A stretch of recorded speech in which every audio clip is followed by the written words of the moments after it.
After starting Atari and Chuck E. Cheese, Nolan Bushnell created uWink. Back in 2006, you could have played normal, boring solitaire at home like a total loser, or you could have gone to uWink and used the first restaurant touchscreen ordering system in history to play cool solitaire. By the time uWink delisted itself from the stock market, the company had burned through almost $45 million. You would think that this story would be common knowledge, but basically no one today has even heard of uWink. I was not able to find a single write-up on the full history of uWink. No one today even cares about the funkometer or the rock and roll quesadilla. We can only piece together the story from the documents and articles that still survive to this day. So over the past few months, I read hundreds of archived articles and reviews and even SEC documents and bought rare trade show flyers to preserve the memory of uWink myself. Something about this entertainment restaurant concept really spoke to me. I am probably literally uWink's only new fan in the last 15 years. Other people might say that uWink was a stupid idea with bad games and bad food and a bad atmosphere in a bad location and that it was ugly and the name was bad, but I really think there was something special here. I'm sure that as we look at it today, you will wonder, how did this place fail? uWink has 0 people advocating for it. So today, I'm going to take up the challenge of doing it myself. I love uWink. Even though I personally will always think of Nolan Bushnell as the genius behind uWink, he is an extremely important dude in early gaming history. There are 3 things that everyone who knows about Nolan Bushnell knows about Nolan Bushnell. So yeah, 1, he co-founded Atari, and yeah, 2, he started Chuck E. Cheese. I know, so boring. The 3rd thing that everyone who knows about Nolan Bushnell knows about Nolan Bushnell is a little fun fact. Steve Jobs offered Nolan Bushnell a third of Apple for only like 50 grand, but he turned the offer down. Instead of becoming a billionaire, Nolan was forced to be a mere multi-millionaire. Doesn't that just break your heart? Honestly though, I understand why Nolan didn't go through with the offer. At this point in time, he was highly respected and everyone wanted something from him. Kind of like how every YouTuber wants you to subscribe to their Patreon. You can check out my Patreon by going to ally.money. Okay, sorry. Please, I have more videos there and also I'm desperate. Okay, sorry. Everyone wanted to work with Nolan Bushnell. Because of this, we got a lot of fun random creations. Check out this cute robot. Check out this cute robot. There was this theme of a lot of Nolan projects being weirdly ahead of their time. There was a navigation system before that was even a thing. Even these teddy bears were ahead of their time. Their whole thing was that they would talk to you in like Undertale speak. Do you have a mommy? He can't talk! Don't interrupt me when I'm talking.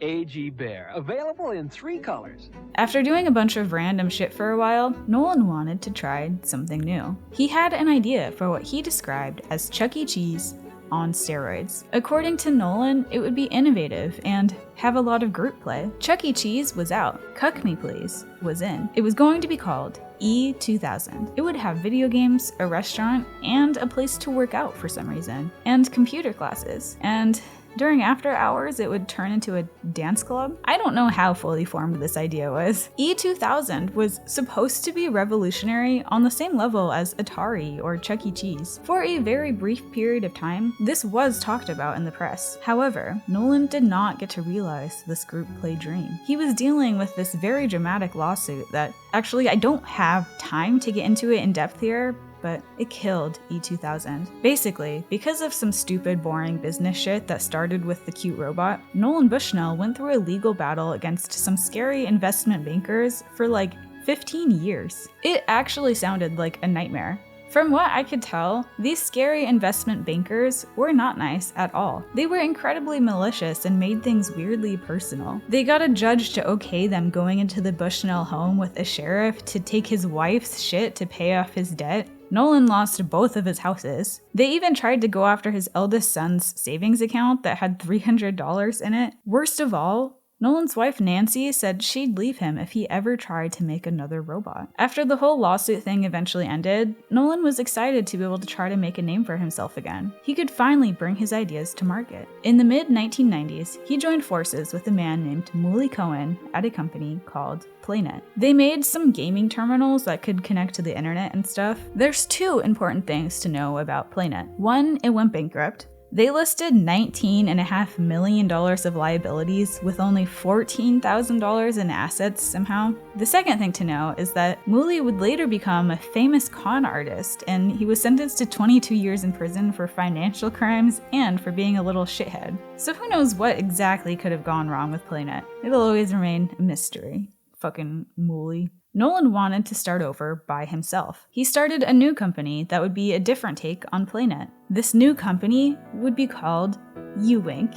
Yay, we made it! If uWink worked out, Nolan said he was even going to go back into video games. He was really upset at Japan doing so well in games. He said, "It's a constant source of frustration to me that the video game industry is dominated by Japan. It started here. The US should dominate. Nintendo and Sony can be dethroned, and they should be."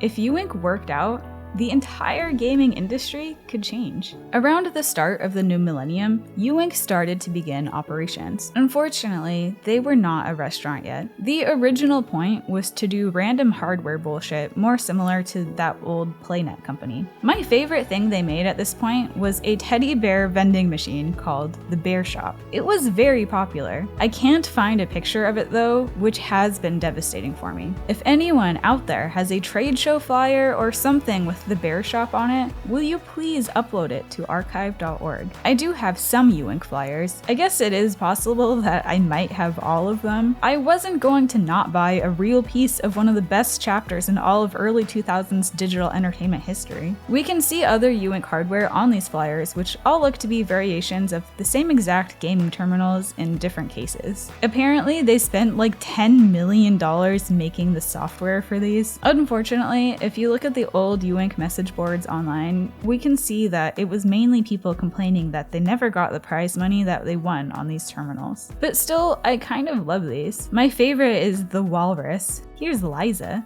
I feel like it's not a coincidence that the sexiest uWink machine has the sexy lady name. They even say she's attractive. These are all a product of their time in a way that is charming to look back on now. I love this part where it says that uWink charges $3 for internet access and proposes that the customer would be willing to spend like $25 an hour for access to the internet. The future of uWink was looking brighter than ever.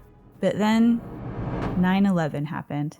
I don't know exactly why, but apparently 9/11 meant that orders for all of this hardware dried up. They had to do something else. Nolan revisited the idea for E2000. Now, years later, he was going to finally make his Chuck E. Cheese on steroids. uWink was pivoting to an entertainment restaurant company. A year after 9/11, a director with the company spoke to the New York Times. It was actually Nolan Bushnell's wife, Nancy. She said that in 3 years, they were expecting uWink to have an annual revenue of $100 million. I think they can probably do it. I found some rare uWink info by reading every single PDF that archive.org had saved under uWink.com. This is the earliest information I could find about uWink expanding into getting their very own entertainment restaurant. This document details the failed attempt of uWink to buy GameWorks. GameWorks is basically a big, cool arcade thing. There used to be more, but we have the only remaining one over here in Seattle. GameWorks was owned by Sega, and they wanted to sell it. There was an auction, and uWink placed a bid of $9.5 million. uWink actually got the winning bid. They outbid the next highest bidder by $1 million. I guess for quote-unquote technical reasons, it was awarded to a subsidiary of Sega instead of uWink, even though uWink did win the auction. I didn't even know that was a thing that could happen. Because of this injustice, today, GameWorks is basically uWink for normies. They were going to try to fight for GameWorks, but that never seemed to pan out. As far as I can tell, this PDF is the only remaining evidence of this. Just so you budding uWink heads know, this is very obscure uWink lore. Even when uWink got press coverage later, this part of the story was always completely omitted for some reason. But GameWorks was almost uWink instead. I remember exactly where I was and how I felt when I found this because it was that shocking to me. I was just at my computer at home, but still, I remember it. On February 2nd, 2006, they announced that they had finally found a location for the first uWink Media Bistro after searching for over a year. Even though uWink had been spending millions of dollars, they still did not have the cash for this place, so Nolan signed the loan himself. Now, after spending the last several years pouring millions of dollars into creating uWink games, hardware, and entertainment restaurant technology, uWink was finally moving forward with the next step of their company, the Media Bistro. uWink would be completely powered by their very own uWink touchscreens. There would be no waiters. Everyone would sit down, order food, and play games all on one screen. No one had ever seen anything like it. It is called touchscreen ordering, and the concept is simple. It was supposed to be more social than Dave & Buster's, and unlike those kinds of places, you were meant to be gaming and eating all at your table, all at the same time. The first uWink would open on the second story of one of the smallest and worst malls in LA, the Westfield Promenade. They signed a 10-year lease for this location. We know how this story ends though. Ultimately, uWink wouldn't even stay open for half that time. The Westfield Promenade itself would barely last 10 years. 10 years later, the vacancy rate was apparently 80%. This is what it looked like in 2023. Even around the time uWink opened, most reviews called the mall sad. Believe it or not though, this was part of their strategy. Not the uWink closing part, but they did choose a shitty location on purpose. I'll get to that later. Before the grand opening, uWink did a sort of soft launch and they were able to get a surprising amount of press coverage where Nolan explained his goals for his new entertainment restaurant. Hi, I'm Nolan Bushnell, and this is uWink, and I'd really like to show you around a new kind of fun and entertaining restaurant. Come on. I invented the first video game. All the ordering is done by touchscreen. It's very fast. Thank you. 2 beers in under a minute, 1 for me and 1 for you. Enjoy. There was one main goal for uWink that came up a lot. uWink was going to be a testing ground for social games. Nolan Bushnell wanted to bring social lubricant to gaming. That is a direct quote. He talked about social lubrication all the time. For some reason, no one ever told Nolan to stop saying social lubrication.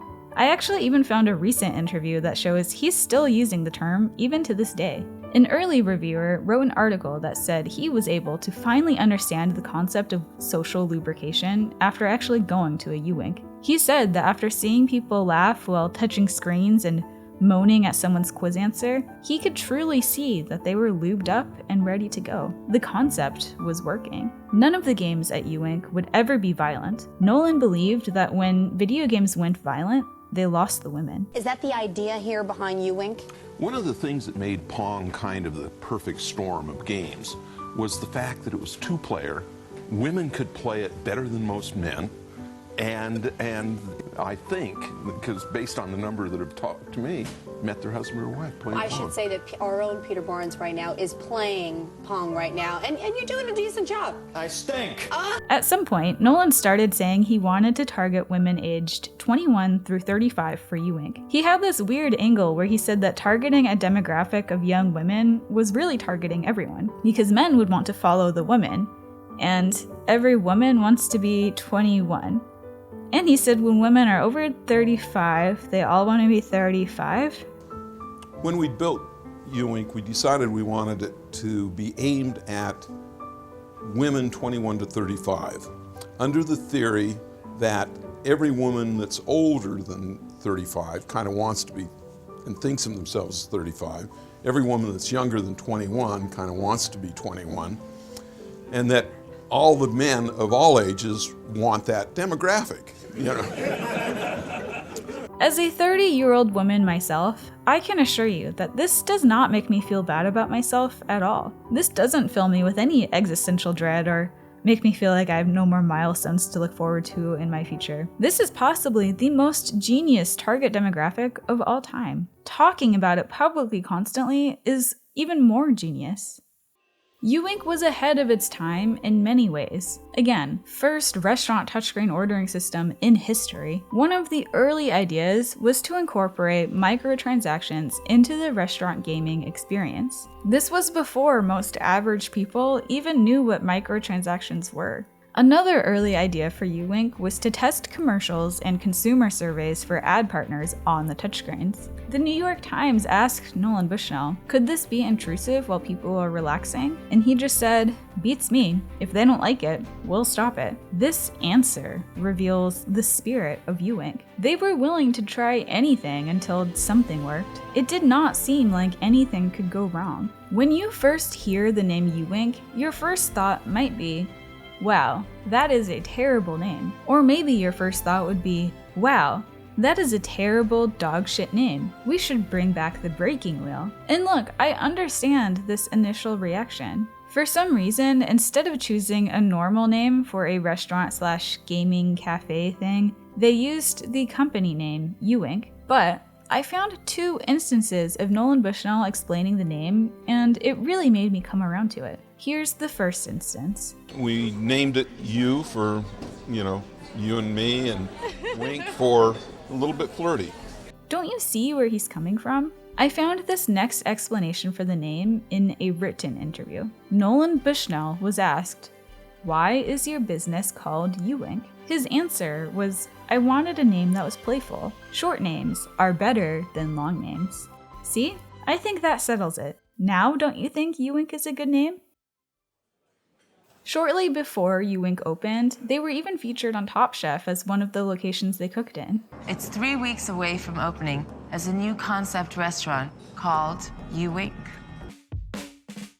Look, there it is.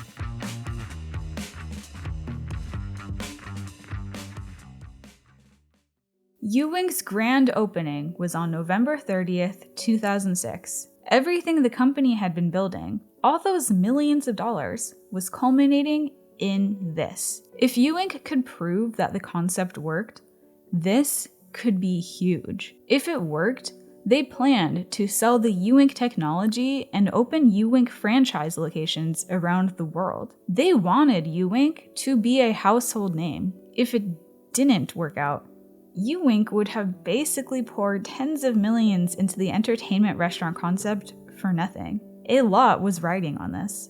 uWink is perfectly encapsulated by their beta commercial. It has a bit of a confusing story, and it's incredibly hard to make out what they're saying. I've subtitled the dialogue so that you can follow along. Alright, what do you say we knock this merger out, guys? We'll see. Are you ready to order?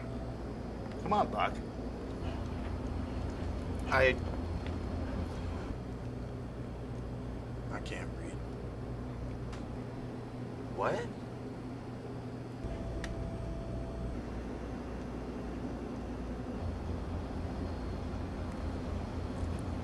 I know somewhere you could go.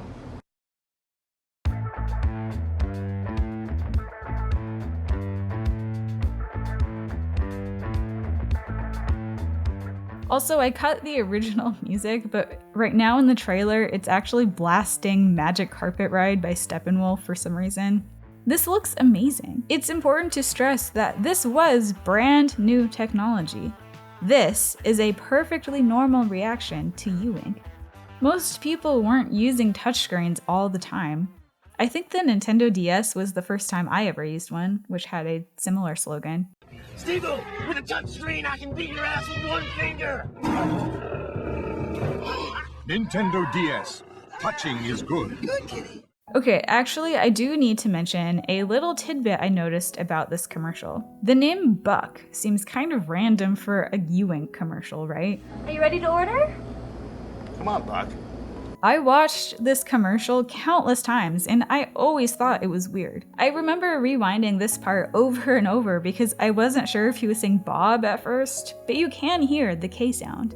Come on, Buck. Well, I have a theory. In this old forum for uWink investors, Nolan Bushnell himself sometimes posted there. His username was Buck 22. When asked about the name, he said it was an old high school nickname. I think that the character in this commercial's name is Buck as a little Easter egg for Nolan. Or maybe he even wrote the script or something. I don't think anyone else has ever noticed this before. The video only has like 700 views, and I think 100 of them are probably from me.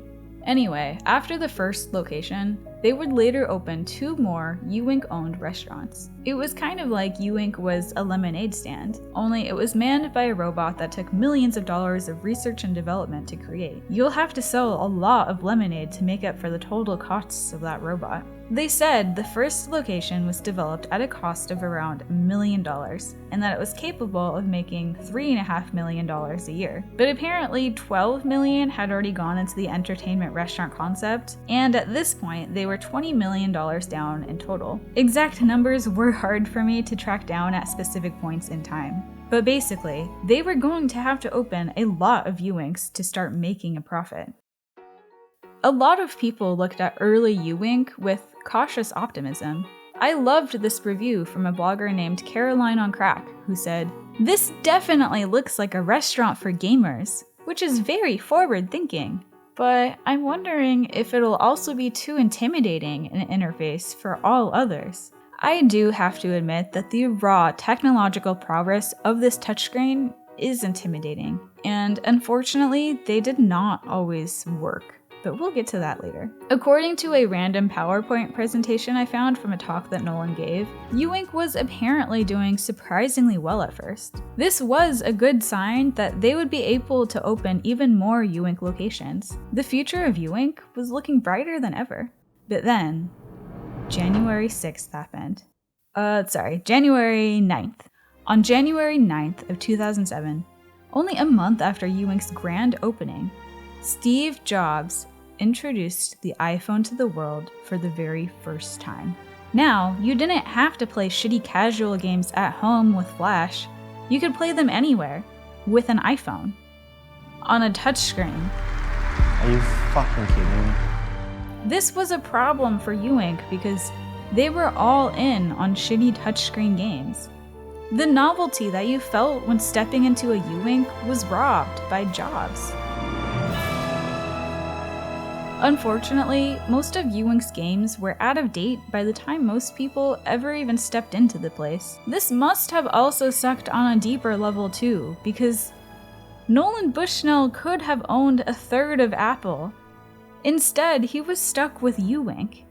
Sorry, I guess I mean he was blessed with uWink. All of the games at uWink were played on these touchscreens. This actually confused me at first. When I started researching uWink, my very first note was just a question. I wrote, "They had touchscreen games only?" It did not seem like that could be right. There was at least a Connect game that you could play outside the restaurant, and in the uWink Activity Zone map on their website, we can see that Zone 3 had the 6-player party table, their social interaction lubricant game, but most of the games were played on the touchscreens at your table. To make the whole point of the restaurant work, this experience had to be amazing. The games had to be amazing. Nolan apparently designed some of the uWink games himself. He really wanted uWink to have games that would appeal to casual gamers and women, and he was hoping that uWink could help steer the gaming industry in the right direction. In 2007, he said, "Video games today are a race to the bottom. They are pure, unadulterated trash, and I'm sad for that." If you're going to say that, you should probably be making really good games. I'm sure they'll be good, hopefully.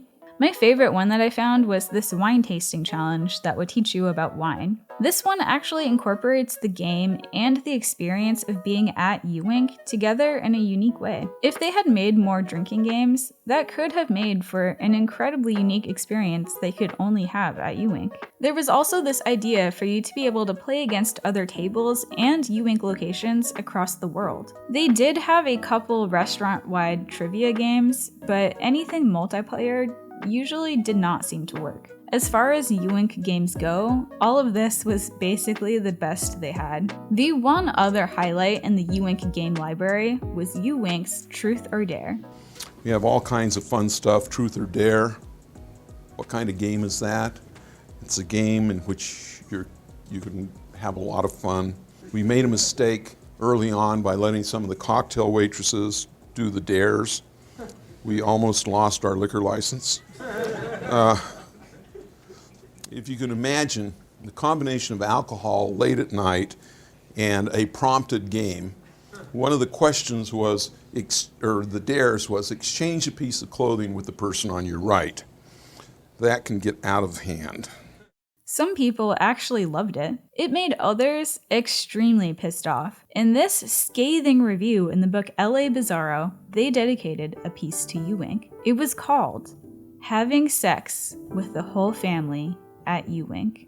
While there are many entertaining diversions designed for individual play, only two accommodate multiple players. One of these was Truth or Dare, which started out by asking us to simulate our favorite sexual act with the person to our left. More appalling than the fact we were having dinner with our children, parents, and grandparents was the game's disclaimer that it was suitable for ages 15 and up.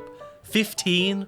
Really? We find it slightly disturbing that kids who can't even drive are expected to have a favorite sexual act other than masturbation. But who are we kidding? We live in an age where 12-year-olds pimp themselves on MySpace and YouTube with all the subtlety of a Reaper-born whore, which would also explain why the junior high schoolers at the next table were so deft at pantomiming scenes from Solo, 120 Days of Sodom. For those who put consistent service and human interaction low on the totem pole, and who enjoy coming into contact with someone else's bacteria while being forced to simulate oral sex on your grandmother, uWink is a great place to nosh, drink, and play mediocre computer games. Sure, you can just as easily do that at home, but the fact you can also make a good cup of joe in the comfort of your own kitchen hasn't put a dent in Starbucks. All kidding aside, if uWink offers us a glimpse as to what's in store for America's future, we should all be speaking Mandarin in no time.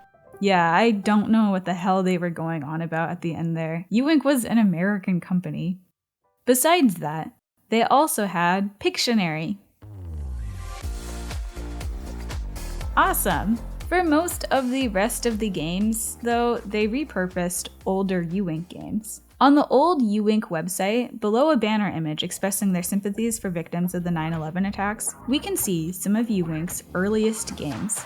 We have a note here that says they were all non-violent, non-pornographic, stimulating, captivating games of skill, and are structured to operate within the gaming regulations of every state. I can't imagine anything cooler. There's so many games. We have a trivia game, there's a lot more trivia games, a basketball game, we have Cool Solitaire, which is my favorite. There's no way I'd go to uWink if it meant playing regular, boring-ass solitaire. I actually recognize this face from one of my uWink flyers. Here's another game, Threesome. There's some other guessing games. There's even tarot cards. Nestled up next to the tarot cards, Magic Mind Reader, and numerology, we have the Funkometer. This game has my favorite art of them all. They actually put time into developing a surprising amount of uWink games. Imagine how cool it would be if they were good.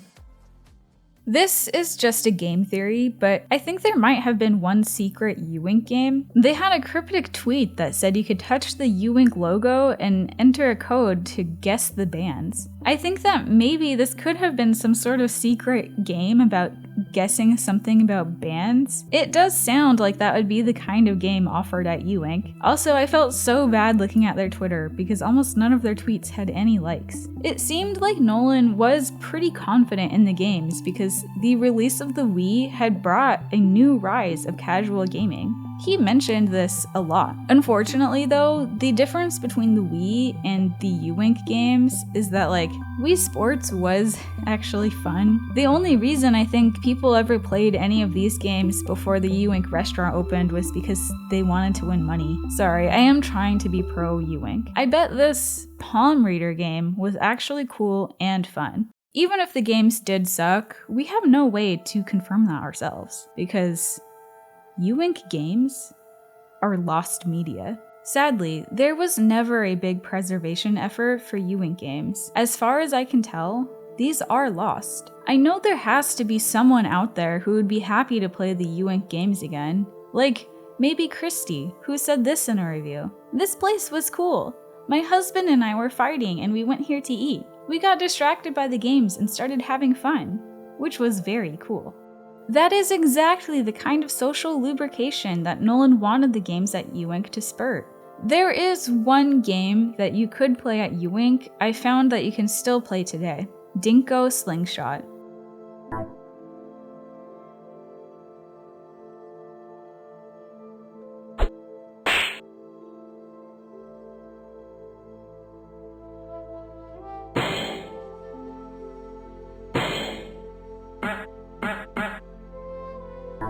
Amazing. Unfortunately, I don't think this was a uWink developed game. I think this was just a partnership with a different company. I did find a couple auction listings that had sold old uWink hardware. I feel like there would be a way for someone to dump the games from these online. For now, all you can do is look at my rare uWink flyers and imagine what could have been. This isn't your average everyday lost media. It's not just games. The world's first touchscreen ordering menu system is also lost, and no one gives a shit. The most famous piece of lost media ever found is probably the Dead Sea Scrolls, but even that would pale in comparison to uncovering this touchscreen menu ordering system interface. There is exactly one mention of uWink on the cutting room floor, which is a website dedicated to cut and unused video game content. Usually, I only look at this site for stuff like cut Hamtaro Ham Ham Heartbreak Titanic content. But imagine my shock when I saw that uWink games were on Xbox Live Arcade. Or more specifically, there was a single uWink game that was almost on it. This was from before uWink pivoted to restaurants. uWink was part of the E3 2004 presentation where they showed Xbox Live Arcade to the world for the very first time. This was a historical moment. The launch of Xbox Live Arcade was an important milestone for indie games. Now, anyone could develop a game and then have it be playable on an actual major home console. This was not always a thing that could happen. Playing a game on an actual Xbox that one dude made in his bedroom felt new and exciting. Playing a game from a company that would eventually pivot to a restaurant franchise company would probably have felt even cooler. See if you can spot uWink in the E3 presentation. It's a new feature called the Xbox Live Arcade.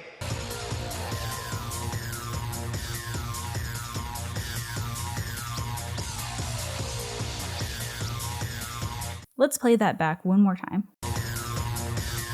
Look, there it is!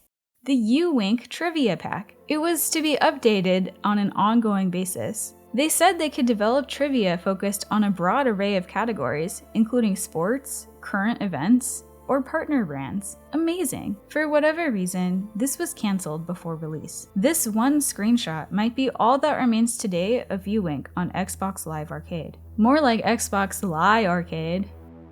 Reviews of uWink were very mixed. People did want to like it. Everyone would say time and time again that they did love the concept. There were typical complaints about the food that you would find for any restaurant. Like someone complained that both their beer and salad were served really warm somehow. That's gross, but to me it's not as interesting as a multi-million-dollar entertainment restaurant company's basic premise failing.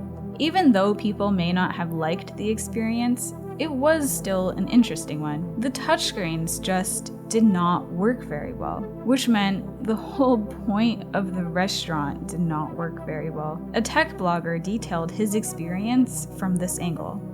The concept may not be so bad, but wow, right now this is a terrible realization of that concept. From the perspective of a customer, it was ridiculously terrible. As a software guy, I found it totally entertaining and educational. Failure on this scale is compelling. There were constant crashes, hangs, resets, error messages, and console spew. For a while, one of the projectors displaying group game info just showed a big 404 error. 2 or 3 times we had to ask a waiter to go in back and reset our station. If you need a waiter for something, like more salt or barbecue sauce, you need to touch the help icon, then select I need assistance, $0.00, or I need more sugars, $0.00, or I just want someone to explain to me why it costs 95 cents to get my drink straight up as opposed to on the rocks for $0.00. Then add it to your order, then submit the order. For real. Only a programmer can come up with an interface like that and not be ashamed to unleash it on the public. Nolan Bushnell's son, Brent Bushnell, actually commented on this review apologizing and said that they were updating their technology that week. I didn't mention this, but Nolan Bushnell actually has like 20 kids, and you always see them working for his companies like uWink. Brent actually went on to make somewhat of a spiritual successor to uWink called 2-Bit Circus. We can see on this video that they posted on September 11th that it actually looks really cool. If you're ever near the Santa Monica Pier, you should go there and check it out, and try to find Brent and follow him so you can ask him about uWink. The other big thing that uWink was trying to do alongside the restaurant and franchise thing was sell their software.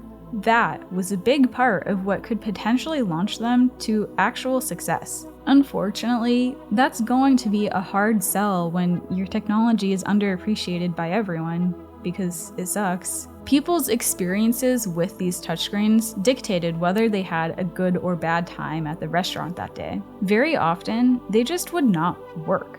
How's it going? Alright. I'm sad that the inner-table gaming doesn't work. We should call them you fail. You fail? You fail. We can add to the bathroom on the internet. There were so many weird quirks too. A lot of people complained that they didn't get any utensils with their food because they didn't know they had to order them from the touchscreen. uWink didn't have waiters, which did help keep costs down. They only had food runners instead, but they basically had to double as IT support because the computers would constantly crash. I found a lot of stories like this one where a woman complained that when they wanted to pay and leave, the computers were down, so she wasn't allowed to leave uWink for like 45 minutes until the computers would work again so she could pay. The common sentiment seemed to be that once uWink ironed out their technology, it could be cool. But that never happened. Despite this, some people did enjoy going to uWink. This guy, David O., loved uWink. uWink gets 5 stars for the obscene price I had to pay for my martinis alone. And no, I don't mean obscene bad, but obscene good. Okay, so first of all, you get to build your own martini using their touchscreen software. So let's see. Belvedere martini? Perfect. With 3 blue cheese stuffed olives, shaken served straight up.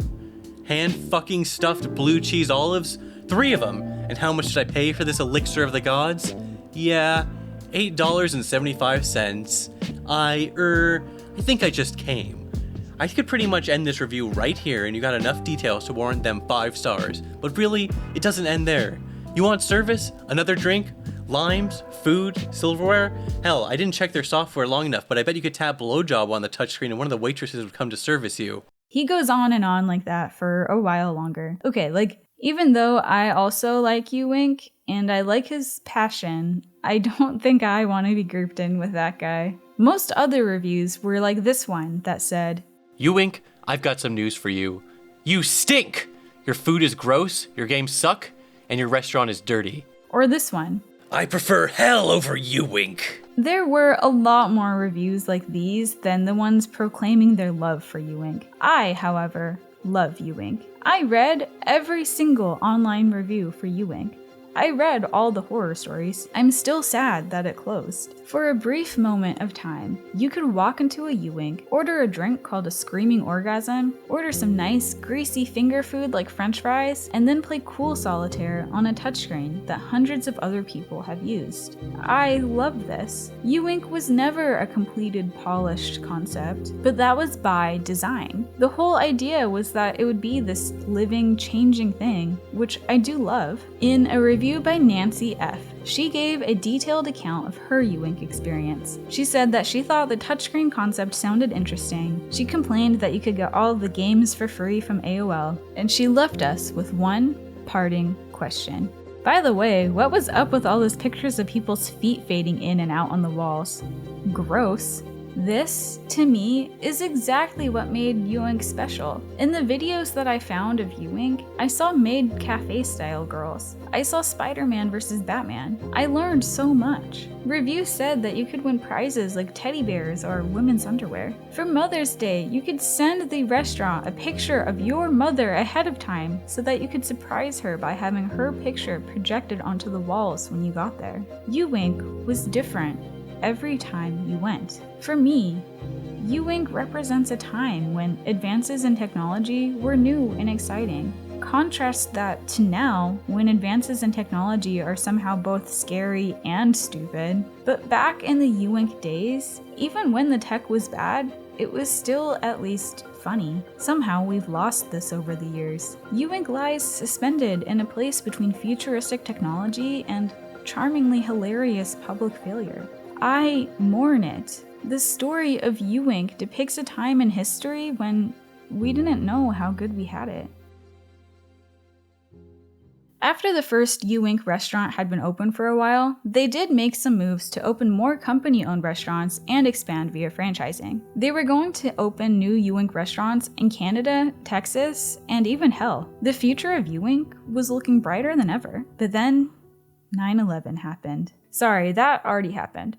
No, what happened now was the 2008 financial crisis. The franchisees that were going to open new uWink locations canceled their contracts. The timing of this was brutal. uWink had been on the cusp of expanding across the country and internationally. First 9/11, then Steve Jobs, and now the Great Recession. No one could handle even a single one of those things. So the new franchise locations that were planned never happened. They did optimistically move forward with opening those 2 new uWink owned restaurants, but they were not open for long. Sales at the uWink restaurants steadily declined. On 4/20, they closed one of the new uWinks. Sorry, it was actually 4/21. It was open for less than a year by the time it closed. They also delisted uWink from the stock market. After doing this, they would no longer have to share all the details of their finances with the world, and with me. The last information we have from them is that their accumulated deficit was almost $45 million. This meant that over the life of the company, instead of making money, they were down $45 million. To be clear, I don't have an MBA. I didn't even find any articles reporting on this part in plain English. This is all from me just looking at the SEC documents myself. The next year, uWink closed the other new restaurant that they had just opened. And then, in 2010, on September 11th, uWink closed their flagship restaurant. Sorry, it was actually September 12th. As far as I can tell, no one cared at all. After spending so much time researching uWink, I found myself actually getting sad when I watched Nolan speak about it during a presentation later. Did a thing called a restaurant. This was sort of an attempt to be a chain of restaurants for, like Chuck E. Cheese, but for more adults and family oriented. We decided that we were going to lick our wounds and not do it anymore. This is how you ordered your food. He looks so sad. uWink was spun off into a company called Tapcode. They were still going to try to sell the uWink technology. Nolan Bushnell stepped away from the CEO position and moved on to other projects. Everyone who owned shares of the now useless uWink stock would be given shares of the soon-to-be useless Tapcode stock instead. A dude reporting on this said that this was all crazy stuff and that he had never experienced anything like it as a shareholder before. From my understanding, this was all probably exactly like an episode of Recession. Tapcode is such a normal name in comparison to uWink that it filled me with disgust and disappointment. Somehow, I did come around to loving the name uWink unironically. I felt so bad for all the people who invest based off of how fun the company names sound. In 2014, the Tapcode website stopped getting updated for good. Every trace of uWink was finally dead. Look, even though uWink didn't have good games or a good atmosphere or good food, I still would have supported it. It's not like they did anything illegal. Are you kidding me? Okay, so what we have here is unfortunately one of multiple lawsuits that I did find for uWink. It's pretty annoying to get a hold of court records without having a lot of money and without being smart enough to know how to get a hold of court records. So the only real information that I could find is from this attorney's website. I mean, maybe it's not even that bad. Let's see what this even says. On Wednesday, 9/22/10, a Los Angeles Superior Court jury returned a 12-0 verdict in favor of the plaintiff, a 39-year-old professional chef, and against his former employer, uWink Restaurant. The jury found uWink wrongfully terminated the plaintiff for his refusal to violate Health and Safety Code Section 113996, dealing with food temperature and safety. The jury also found uWink guilty of intentional infliction of emotional distress, as its conduct was outrageous and beyond all possible bounds of decency. The jury concluded uWink's actions were malicious, oppressive, and despicable, subjecting uWink to a finding of punitive damages. Wow, the language here is so strong. Its conduct was outrageous and beyond all possible bounds of decency. And they said it was malicious, oppressive, and despicable. What the hell happened? This was 10 days after uWink shut its doors for the very last time. Drop your uWink conspiracy theories in the comments below. You don't have to do it here, you can do it on like a Markiplier video or something. I feel like there is a crucial part of the uWink lore hidden within these legal documents, but unfortunately, my research level is not high enough to follow through on this.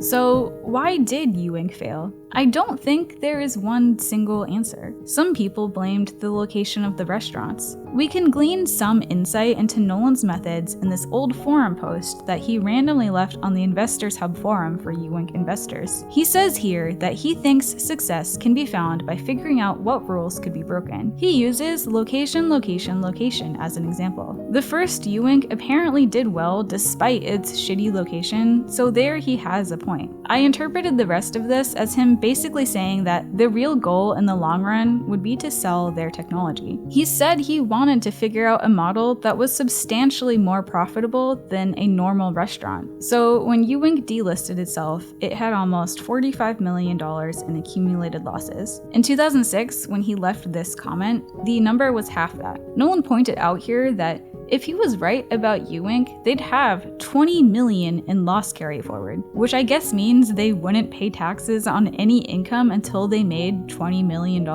Remember, I don't have an MBA, but I guess having an accumulated deficit can be okay depending on where a company is at in its life cycle. Since they were about to open up several restaurants, it seems like maybe they got fucked by 2008 at literally the worst possible time. I couldn't figure out a way to make this interesting, but just know that on the uWink Investors Hub forum, there was a legendary man named Netman who over the course of years posted over 1,000 times about how much of his own money he was putting into uWink. Netman's love for uWink was inspiring to me, so I looked at every Google search result for uWink while doing my research. One of them led me to this cute quote website, picturequotes.com. Look at how cute this is. Here's one of their images about how in 20 years, you'll regret the things you didn't do. I personally don't think I'll regret not flashing cars on the highway, but thanks anyway, Mark Twain. Hidden amongst these images lies a gem about uWink. I can't find the original source, but this is on every single major adorable picture quote website. The big problem that uWink had was we were essentially building tablets because they hadn't been invented yet. That drove up the cost a lot. This makes a lot of sense to me. It wasn't just hardware either. They were having to pay developers to make everything from the ground up because none of this existed yet. If uWink started just a few years later, their approach would have been completely different. While looking for more info about what really caused the demise of uWink, I accidentally stumbled onto some pretty legendary net lore. It was an old discussion on the AtariAge forums. The whole thread was started by these two guys who wrote the book on the history of Atari. They were just shit-talking Nolan Bushnell. It was pretty standard internet conversation at first. But this thread would eventually attract Nolan Bushnell himself, Ted Dabney, the other co-founder of Atari, Owen Rubin, who was also a programmer for Atari, and apparently Ralph Baer, the father of video games, was also reading it. The entire thread had almost 800 posts. Unfortunately, almost all of it was just everyone yelling at each other about early video game history. Everyone in this thread was being so mean. But there is some uWink information that is exclusive to this thread, so I do need to mention it. So the main characters of this thread were Nolan Bushnell himself and this guy, Kurt. Kurt sadly passed away, but he was a video game historian who was very passionate about his work. You can see his passion and how pissed off he was in these forum posts. It is important to note that I cannot verify anything he said myself, but I think that even rumors about uWink are still interesting to note just because of how little talked about this place is. Kurt said that the Walrus, my absolute favorite piece of all of the uWink hardware, was designed too large to fit through doors, so the prototype never left the shop. I don't know if this is true, but if it is, I feel so sad for the Walrus. He also says here that he apparently did some work for PlayNet, the company that con artist guy put together, and he never got the $42K he was owed. He also said he still hated the stupid name uWink to this day. He also completely randomly said that Nolan put together a porn movie to help finance things at Atari, and he said he was currently trying to find it so he could put it on YouTube. Someone claiming to be Nolan Bushnell appeared on the thread after these comments. Now, for Kurt's reply, I need to go even deeper and reference a blog post about this forum thread. This blog said that Kurt wanted Nolan to prove his identity by naming the woman that he cheated on his wife with. I can't find the original post because, according to this random old blog post, he apparently edited it later after Nolan's identity was proven. But I think he asked this question right here. The Nolan B account said, I think the issue of identity is very interesting. How does one know that a hot 16-year-old girl is not some 60-year-old fat fart in his basement in a bathrobe? The account also acknowledged a question someone had for him about the cancelled Atari movie about Nolan Bushnell that was supposed to star Leonardo DiCaprio. The movie business is weird. I've been lobbying for Natalie Portman to play my wife. It's a fantasy thing, but it's so complicated that I don't understand all the issues. The account then posted some information about uWink that is a bit hard to parse, but I think is worth mentioning. Nolan B went into more detail on how 9/11 and the 2008 financial crisis affected uWink. The restaurants all dropped in earnings by 30%, and they needed to get to the point of having around 10 uWink restaurants for their whole business to work. But that was not going to happen without access to outside capital, so they pivoted to software. He even called out the legendary Netman from the other Investors Hub forum and called him a true believer. The thread devolved from there as they talked about the early video game history that most people care about more than uWink. They were all very angry. Apparently, it ended with Kurt and Nolan getting on a call and clearing things up, and Nolan even apologized for not paying him, so I guess it had a happy ending. Unfortunately, they had some mysterious disagreement about the Walrus that was left unresolved. Kurt still wasn't convinced that the first few messages were actually Nolan, and seemed to imply that they were from one of Nolan's children. So maybe this was one of his kids, who knows? So with the information gleaned from this forum, technically I think we could just blame 2008 for killing uWink. They needed to open a lot more restaurants, but they couldn't do that because to open more restaurants they needed more investment money. But there was no investment money because of the whole 2008 financial crisis thing. I'm sorry, I don't have an MBA. This is so hard. If there's someone out there with an MBA annoyed at me getting anything wrong, hopefully they'll spend hundreds of hours making their own uWink video. You do have to wonder though, would uWink have really worked out if the timing was different? I don't know. uWink was such a relic of its time that it's hard to imagine how things could have gone differently. It's like uWink could have worked if every single thing about it was different, if the timing was different, if the games were better, if the branding was better, maybe. I do think it sounds like hanging out at uWink would be fun. If it was open today and they put like Balatro on their touchscreens, I would never leave. Actually, I'm editing the video right now, and I feel like I have to include something. Actually, fuck it. I'm fine with completely destroying the flow of my ending for a little more in-depth update. There's actually several things I would like to include. This video has taken so long to edit, and I have been dreaming about uWink or waking up in the middle of the night just thinking about uWink every single night. Last night, I had a dream where I was just no-clipping around in real life because I've also been using a free cam in Hitman for hours to get B-roll. That is after I originally used a free cam in Cyberpunk for hours to get B-roll, but the locations were too samey, so I switched to Hitman instead. I did love this shot though. You may not believe me, but I have shown massive restraint in this script. I did not include a lot of stuff that in hindsight, I wish I had included. You don't even know about the Red Bull partnership or about the lady who already had a website called Media Bistro who was freaking out because she thought that the uWink Media Bistro would destroy her brand. I only had one source for that one. I hardly talked about uWink before the restaurant pivot at all. I didn't want to take 30 minutes before I got to the main topic of the video. There was also an entry for the unreleased uWink ICOM in this computing history website. There was a chapter in Nolan Bushnell's book he wrote about the early uWink. They bought a huge office space for a great deal, but it was really scary and shitty. I think he said it looked like someone threw a rave in there. To make it more fun, they used chalkboard paint so people could write all over the walls, and that one change completely saved the space. I think I found the building on Google Street View because of an address that was on one of my uWink flyers. If I have it saved, I'll put it on screen. Another thing I cut out was that there was uWink merch. I looked so hard for a t-shirt or anything remaining that I could buy on eBay, but all I found were the flyers. I wanted a shirt so bad, but I also found that uWink's trademark has been dead for many, many years. So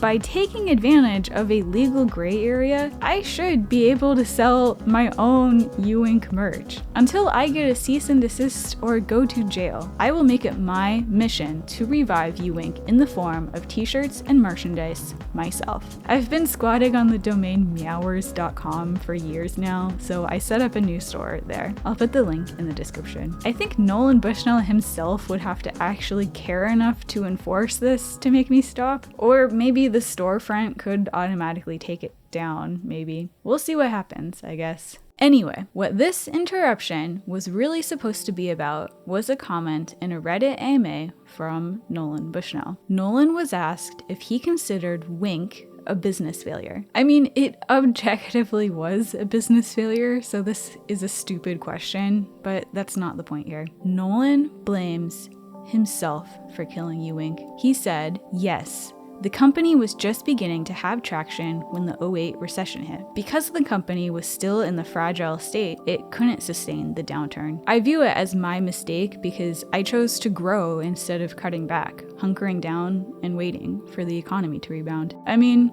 so it was 2008 overall that killed it, but maybe he did handle it poorly. It was weird to me that they were trying to open all of these new locations in 2008. Why did they do that? I think I just don't know enough about stupid, boring business shit to understand. But Nolan Bushnell takes responsibility for uWink's failure, and I felt it was worth mentioning. Oh my god. Since this is such a long interruption anyway, here's one more thing. I also really want to show this on screen for a second. Nolan Bushnell's Wikipedia page has a section on uWink. This is different from the uWink Wikipedia page, which barely has any info. There's some information here that I could find zero sources for, and most of this wall of text is not properly sourced. It is also suspiciously biased against uWink. They say that uWink evolved out of an early project called Intensity, which I couldn't confirm, but it does sound like maybe that could be partly true. They blame the locations of the restaurants for uWink's failure, which again, I disagree with completely. They said the group games never materialized, which is not true. Because most of this wasn't sourced from any articles I could find, I found myself wondering if maybe that guy Kurt wrote this. That's totally me reaching, and I probably shouldn't include that thought. But someone definitely wrote this mostly off of their own knowledge. I think that someone who both researched Nolan Bushnell a lot and hated Nolan Bushnell wrote this. Throughout my entire research process, I was waiting to find some sources for some of the facts here, and I never did. I know I make fun of uWink a lot in this script, but I think I do actually love it overall, unlike whoever wrote this. uWink had a lot of issues, like the name and the games, and they spent way too much money on it. But at its heart, something about the uniqueness of uWink in its time period and its very spirit is special to me. Overall, uWink was just kind of funny. Since this is all in the past now, I think the best takeaway at this point is just to appreciate this silly piece of history. Okay, goodbye. Now me from the past will do the conclusion, I guess. I'm so good at writing.